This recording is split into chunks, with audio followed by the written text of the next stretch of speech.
Hi, welcome to Scofield Farm. I'm Carice, and I want to talk to you today about the things that I grew last year that I don't think that I will grow again. Everybody has those things, right? Everybody has what does great in your garden, what you've tried several times and didn't, or maybe sometimes we just need a break from something, right? I know at least sometimes I do. I also want to talk to you about the things that I want to grow again and what I'm doing right now while I'm stuck inside in an immobilizing sling because of a shoulder surgery. What kind of gardening things am I doing besides daydreaming about gardening? If you're a gardener in the winter, you know exactly what I mean.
Both hives definitely have activity. We have that robbing screen on because we didn't want like mice or anything to get in there during the winter and try to stay warm. But they are finding their way in and out just fine. I always love to see some sort of activity going on. It's a beautiful afternoon and there's tons of bees on this tree that's barely starting to have tiny sprouts. And I don't know if you can hear them, but I literally heard them before I saw them. I was gonna go check my bees. It's 71 degrees today and they are all over this thing. Wow.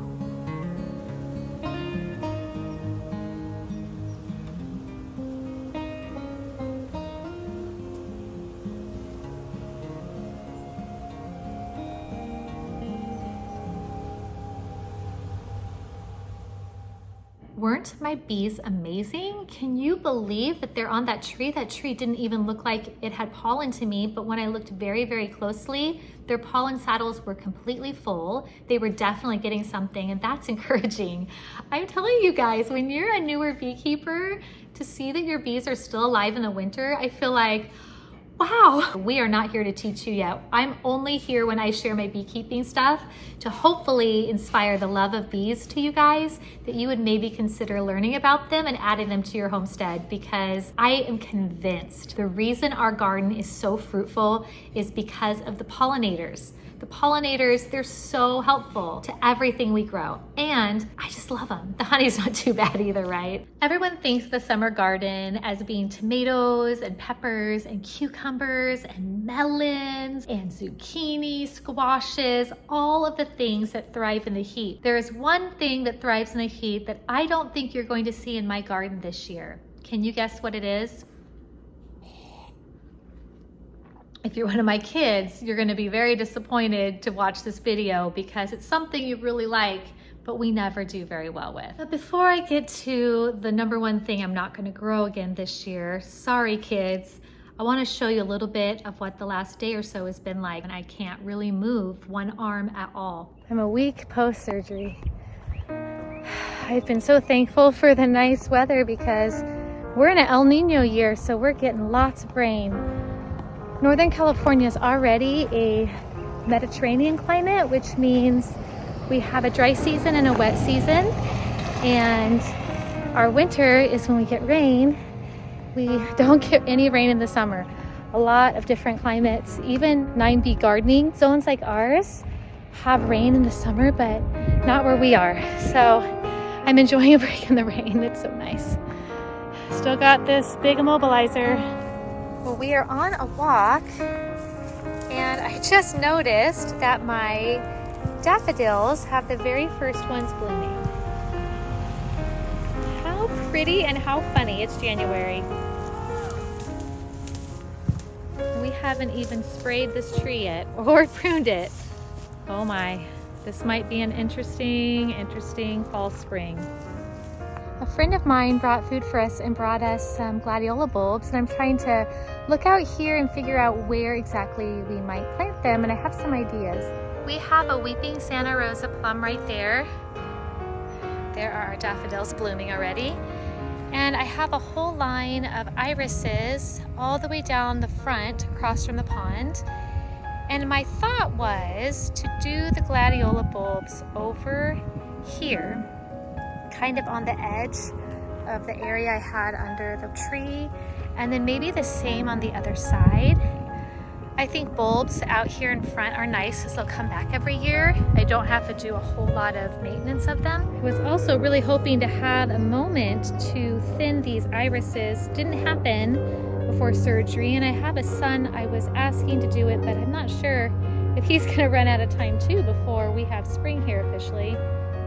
So right behind me is where I was kind of thinking the gladiolas could maybe go. Like right there tucked next to the irises.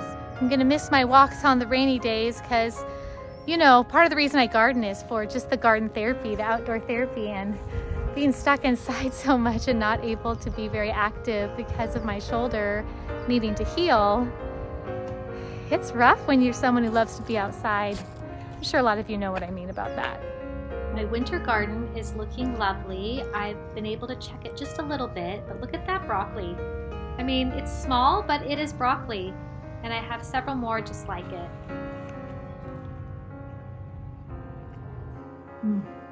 Isn't this an amazing coffee mug? My mom made it, like, goodness, it could have even been before I was born. She did pottery as a full-time job from home when I was very little and before I was born. And a friend of ours gave this to us after her dad died, and it was one of her dad's favorite mugs. And my mom never made mugs for me, so I love home crafted mugs.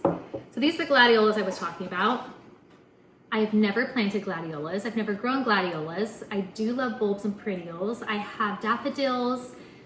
I have irises. I have calla lilies and just a couple dahlias. The chickens mostly killed that before, so I would love to add more dahlias. But I'm thinking of the place I showed you out front for these. This is kind of my thought.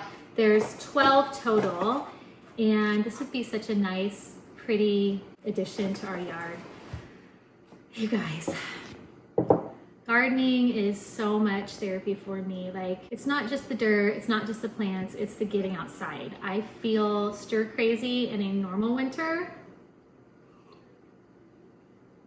but then I mean, I can't really do much, and I can't even like do knitting, or I can sort of one-handed do puzzles, but this thing blocks my way a whole lot to get close. It's just so interesting how much I realize that gardening and being outside and being involved in pruning our trees and planting things and checking on things and harvesting things and squatting down to work in the dirt, it just does so much for me, and I miss it. Like, I really miss getting out there, and I miss it even more than a normal winter, I think, because of the knowledge that I can't do it. You know what I mean? Now, let's get back to what I'm not including in my garden this year and what will be there for sure. So there were a couple years that I would not buy watermelon at Costco because I was just convinced that we were going to grow the best watermelons in our own garden. And it isn't because of a lack of effort. I am terrible at growing watermelons. I am telling you, I am terrible. I did get a couple small watermelons before, but my watermelons either get destroyed by aphids or they just don't seem to get as much water as they need to truly thrive and become big, beautiful, juicy watermelons. I know watermelon is like a summer favorite for everybody. It's a summer favorite for us. But for now, I'm gonna have to keep buying watermelon from the store because I'm tired of giving precious garden real estate to something that I fail at every single year. Now, I seem to be able to grow cantaloupe just great, and I'm gonna expand my efforts on the cantaloupe because if you get one melon and don't get the other, hey, at least you're getting a sweet melon from the garden, right? We have got the most beautiful cantaloupe, and it's one of the funnest things to harvest when we finally have one ripe. So what am I growing? I guess I only thought of one specific thing that I will not grow again. Will I never grow it again? Well, never say never, right? I mean, I won't grow it again for now. Maybe someday we'll have a better setup where we can actually get the adequate water to a watermelon. Now, what will I grow again, or what will I add to the garden this year? I always have things I want to add. For one, I'm going to add the gladiolas. They're deer resistant, which is really cool. They were a gift, which is really cool. And they're bulbs, which means they're perennials. All perennial means is it's going to come back year after year, and I don't have to necessarily replant them unless I want to add to them. They'll actually multiply underground, and I'll have to divide them at some point, but that'll be a ways down the road. But adding flowers is something I always want to do. Another thing we're planning on adding to our garden this year are more garden beds. I held off last year, all of 2023, from adding new garden beds. For a while, I was adding a new garden bed every fall and then every spring because we started here from scratch 4 years ago. But last year we took a break. I knew money-wise, we were pouring a lot of money into our bees. We were also pouring a lot of money into building a second chicken coop, which hasn't quite been finished. Whoopsie. Lots of injuries around here in 2023. My husband broke his ankle. He also had to have knee surgery. And I have this annoying injury right here that has set me behind for a while, even though I just had surgery. So the chicken coop is half done. My plans for what I add into my new garden bed or beds, we do have room for them in the garden in my old sunflower forest. My, oh my, isn't that beautiful? I want to add more tomatoes. I have been giving some of my garden beds a rotation rest from tomatoes because I felt like I wasn't just seeing the results that I saw when I initially planted tomatoes in those beds, even though I crop rotate in other seasons. Well, I feel like I haven't grown as many of my heirloom tomatoes as I really want to, since my heirlooms don't produce as much as the paste tomatoes. So for sure, we're going to add more tomatoes back into our garden this year. Also, I would love to have room to expand my peppers. I love to grow lots of beans. I'm growing potatoes in grow bags this year. That will be the first time that I grow them in grow bags, so you will learn right along with me. If you know how to grow potatoes in grow bags, I would love your advice in the comments below. I love to learn from you guys. I don't know everything. I share what I know, but you guys teach me along the way as well. And I love to hear from you when you have experiences that I don't have. We have wanted to maybe transplant our blueberries into raised beds. I've really struggled with blueberries in our ground. I have even done acidifiers on the soil. I have amended the soil. I have fertilized the blueberries, and we still struggle. So I've thought about adding 2 raised beds that we didn't quite fill last year over by our pollinator garden where we have our blueberries, and maybe transplanting blueberries into there, or adding new blueberries in there, or maybe even adding some raspberries over there. It really depends. I'm quite ambitious for not being able to help at all in the garden this entire spring. So we'll see what actually gets planted. Another thing I want to make sure to have in my garden again this year are beans. Last year, our beans did the best I think we've ever done. And what I did differently is I planted my beans in the very late summer so they'd be more of a fall crop in our garden bed. And that was a way that we were able to avoid the aphid infestation that we've had in some of our beans in the past. We also were able to avoid them just waiting and waiting and waiting for the brutal heat to cool down just a little bit so they'd be productive. and I was able to grow other things in that bed that I pulled out when I was ready to put the beans in. So I felt like it was a great succession, so we are definitely doing that again this year. Let me show you pretty much the star of my garden. Yes, that's right, my pepper seedlings. I started my pepper seedlings early this year. I will link to a video for you of me planting them. I planted over 30 varieties. I think the count was 35 varieties.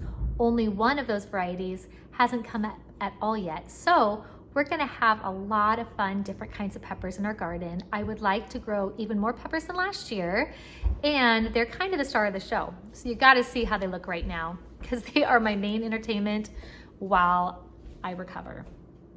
One thing that helps me keep my sanity while I'm recovering from my surgery is having seedlings started inside. I started seeds for my eggplant, for my peppers, my loofah, and I started both the ginger and sweet potato, which are not ready. They have not come up yet with like their sprouts and stuff, but the peppers and loofah and the eggplant have, and checking them several times a day is so entertaining when I'm mostly stuck not doing things, even restful things like knitting, crocheting. Like I can't do a lot of things that I love to do in the winter off season. So this has been like more of a godsend type of reprieve kind of activity that could be restful than I actually anticipated. I love to be outside. I love to get the sunshine on my face, to get fresh air, and you know, I can't do it a whole lot. I guess I could just go stand or sit outside, but this thing makes it so uncomfortable so much of the time that my daily walk is so far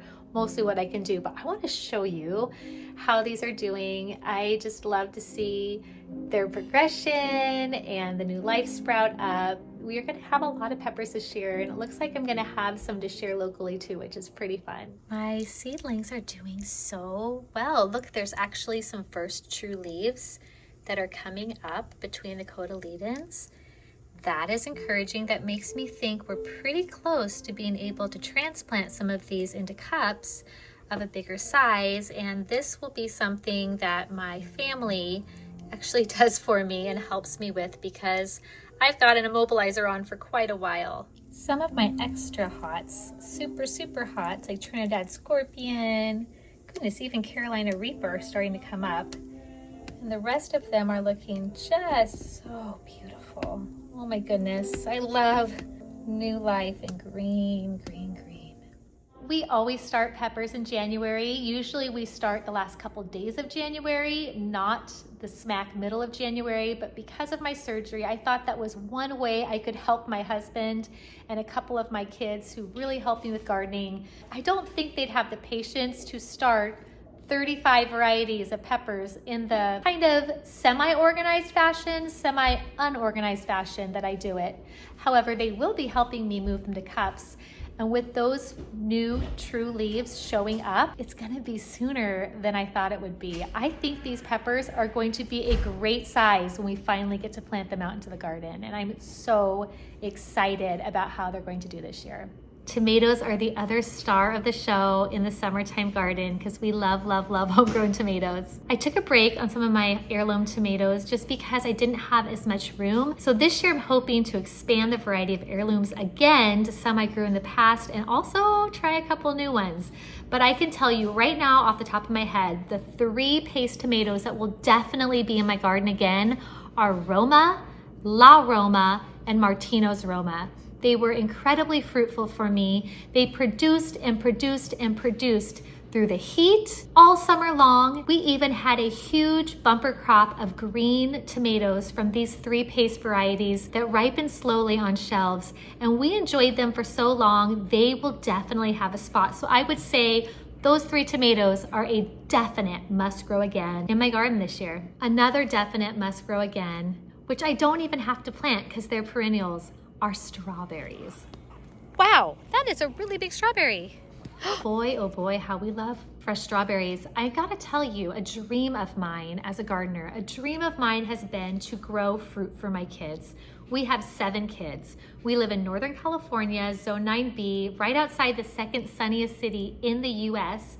And Fruit is what my family lives on as our snacks. And fruit is pretty expensive in the store, especially if you buy organic. Even in California, where the majority of the fruit for the nation is grown, it still adds up when you're buying enough fruit to satisfy 9 people's sweet tooth. The strawberry bed definitely needs a little cleanup. I did not get to that before my surgery. Basically, that means pulling out the dead, dried up foliage, taking out any moldy strawberries, and putting a layer of fresh compost to feed them. And if I can do that, well, that's not gonna happen. But if I can get my family to do that, it will actually make our strawberries that much more productive. But they are so wonderful. I love having perennials like berries in the garden because we get to enjoy them, and it seems like we enjoy them more and more every single year. With our extremely dry heat, our berries are so sweet because if you get too much water to berries, they could taste a little bland. We can give tons of water to our berries. They get the priority of our water, I would say, and they still taste super sweet because they're picked in the heat of the afternoon and they're not oversaturated with water. They are the perfect flavor of sweetness. Well, I got my short half-mile walk today. Looking at the forecast, I am not going to get an outdoor walk probably for another week unless I walk in the rain. It's cold here when it rains. It's not like the South where they have warm rains in the summer. Here our rainy season is cold and sometimes windy. I gotta move my body. I gotta get outdoor fresh air. I've gotta get the endorphins from the sunshine. Maybe there'll be a break in rain where I can walk in the cloudy weather, but I'm not counting on it. I'm just realizing I need to learn how to rest. I need to learn how to slow down. It is hard for me to slow down. I know it's necessary. I know rest is necessary, not just because of a surgery. I think all of us need to rest in the winter. I think there's seasons for a reason. I fight against it. I really, really like the warmth. I really, really like flowers, and I really, really like summertime. It gets hot here. It gets to 115, and I'm willing to tolerate it a lot more than I am being out in the really cold rain. I'm dreaming of summer. I'm dreaming of spring, and I'm dreaming of summer, and I know they'll be here. They'll be here for all of us before you know it. Tell me in the comments below, what is something that you are not going to include in your garden this year? I'm super curious. Am I the only one that struggles so much with growing watermelon? I can't be, right? I mean, what's wrong? I gotta confess to you guys, I planted carrots twice, but I'm kind of afraid that there won't be carrots in my garden this year. I might try it again, but it's gonna be really hard for me to get down and plant them. And of all the list of things that we have to do here on the homestead before summer and all the help that I need for my family, I'm not sure if planting carrots is gonna get the priority. So we'll save carrots are a maybe in the garden, but it's not looking too hopeful for them. What is something that you must have in your garden? What is something that you for sure will grow again? One thing I forgot to tell you, loofah. I loved growing loofah. The first year, they were just beautiful vines. It was very beautiful in the garden, but they weren't fruitful because it was just too hot for too long. Last year, we got some wonderful sponges. I made my own sponges. I grew my own sponges. And guys, my boys who do the dishes, they were not convinced that the loofah would actually work. They thought my mom is crazy that she's growing something and telling us to rub the dishes with a squash, a cucumber cousin, you know? They're begging me to grow more. You know what, loofah? Cheers to those who grow loofah. Tell me if you're growing loofah in the comments. But seriously, I want to hear your must grows. I want to hear your, we're taking a break. It's not you, it's me. Break in the garden things. I want to hear what you guys are doing. Let me know. Let's have a conversation in the comments. Thank you for joining me, and I'll see you soon. And hopefully next time we're either talking tomatoes or maybe we're moving some peppers up into cups. I can't even decide which I like more. See you soon. I hope that you are surviving the winter, and I hope that you are dreaming of spring and summer along with me and my bees.